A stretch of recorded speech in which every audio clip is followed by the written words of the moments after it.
调整冷热出风温度时，左边的出风口会有哒哒哒哒异音。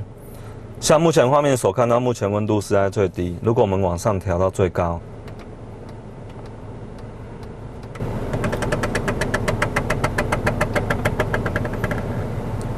会有哒哒哒哒异音。那我们如果温度往下降，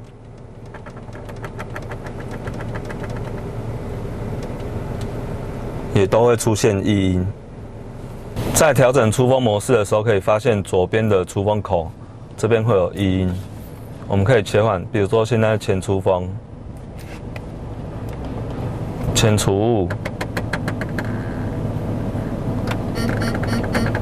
前除雾跟前出风。各位可以发现到，我们在切换成不同模式的时候，在左边出风口这边都会有声音。那这里最主要是因为我们可以透过线路图上面来看。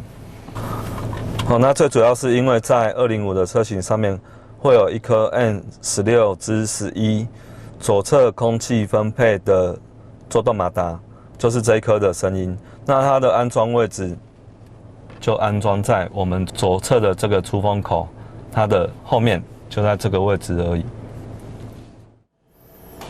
好，那我们接下来看，如果要找这颗马达的话，首先要使用宾士这个特工，也就是我们一般所讲的仪表的拉钩，它的末端这边就可以直接从左侧的出风口稍微进去看，这边会有2个洞，就直接用这个拉钩往左往右插进去，然后把它拉出来就可以。